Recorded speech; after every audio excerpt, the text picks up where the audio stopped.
Hi Fitzzebra, it's time to listen to the next chapter in our book, Mr. Stink, because it's all part of our topic this term of awesome authors. So, last chapter, Chloe met Mr. Stink and found out that Mr. Stink really likes sausages. So let's find out what they get up to next. Are you ready? Chapter 2, Icy Silence. Mother, said Annabel. Mother finished chewing her food completely, then swallowed it before finally replying, Yes, my darling child. Chloe just took one of her sausages off her plate and hid it in her napkin. It was Saturday evening, and the Crumb family sat at the dining room table, missing Strictly Come Dancing and the X Factor as they ate their dinner. Mother had banned watching television and eating at the same time. She decided it was awfully common. Instead, the family had to sit in icy silence and eat their dinner staring at the walls.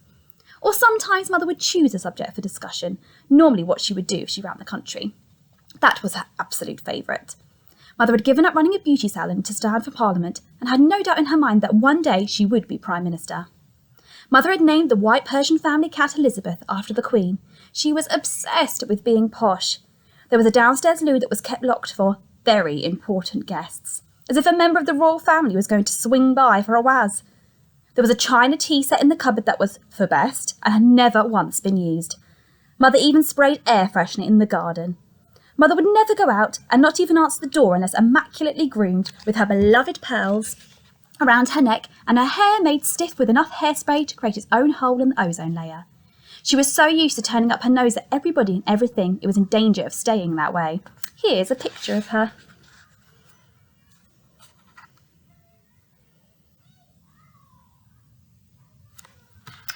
My word, she looks posh, doesn't she? Unsurprisingly, Father, or Dad, as he preferred to be called when Mother wasn't around, opted for a quiet life, didn't usually speak unless spoken to. He was a big, powerful man, but his wife made him feel small inside. Dad was only 40, but he was already going bald and starting to stoop. He worked long hours at a car factory on the edge of the town. Did you hide a sausage in your napkin, Chloe? Demanded Mother. You're always trying to get me into trouble, snapped Chloe. This was true. Annabel was 2 years younger than Chloe, and one of those children adults think are perfect, but other children don't like because they're snotty little goody-goodies. Annabel loved getting Chloe into trouble. She would lie on her bed in her bright pink room upstairs and roll around crying, shouting, Chloe, get off me, you're hurting me, even though Chloe was quietly writing away in her room next door. You could say that Annabel was evil. She was certainly evil to her older sister. Oh, sorry, Mother, it just slipped into my lap, said Chloe guiltily. Her plan had been to smuggle the sausage out for Mr. Stink. She had been thinking about him all evening, imagining him shivering out there in the cold, dark December night as they sat in the warm, eating away. Well then, Chloe, unroll it from your napkin and put it back on your plate, ordered Mother. I am so ashamed that we are even eating sausages for dinner. I gave your father strict instructions to dispatch himself to the supermarket and purchase 4 wild sea bass fillets. And he comes home with a packet of sausages. If anyone called around and saw us eating food like this, it would be hideously embarrassing. They'd think we were savages. I'm sorry, my darling wife, protested Dad. They were all out of wild sea bass fillets. He gave Chloe the tiniest wink as he said this, confirming her suspicion that he had deliberately disobeyed Mother's orders. Chloe smiled at him discreetly. She and her dad both loved sausages, and lots of other food that Mother didn't approve of, like burgers, fish fingers, fizzy drinks, and especially Mr. Whippy ice cream. I've never eaten anything from a van, she would say. I'd rather die. Right, now, all hands on deck as we clear up, said Mother when they finished eating. Annabel, my precious angel, you clear the table. Chloe, you can wash up, and husband, you can dry. When she said all hands on deck, what she really meant was everybody's hands except hers. As the rest of the family all went about their duties, Mother reclined on the sofa and started unwrapping a wafer-thin chocolate mint. She allowed herself 1 chocolate mint a day. She nibbled so infuriatingly slowly she made each one last an hour. One of my Benedict's luxury chocolate mints has gone walkies again, she called out. Annabel shot Chloe an accusing look before returning to the dining table to collect more plates. I bet it was you, fatty, she hissed. Be nice, Annabel, chided Dad. Chloe felt guilty, even though it wasn't her who had been scoffing her mother's chocolates. She and Dad assumed their familiar positions at the sink.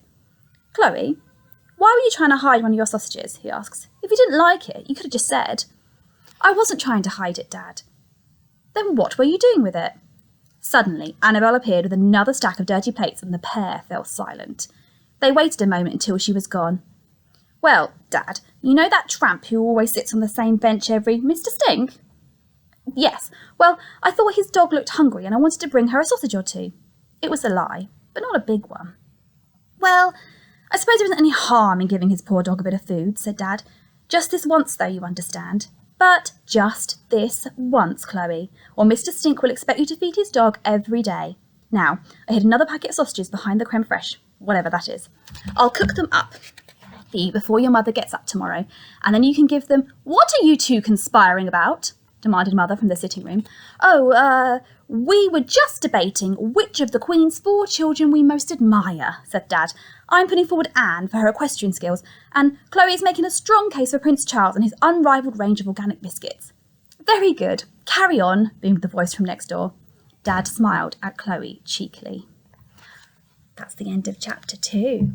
So, Chloe did lots of help around the house. They're cleaning up, so maybe today you could help your family by doing some washing up after your snack or your lunch or your dinner. Okay, see you next time for the next chapter. Bye.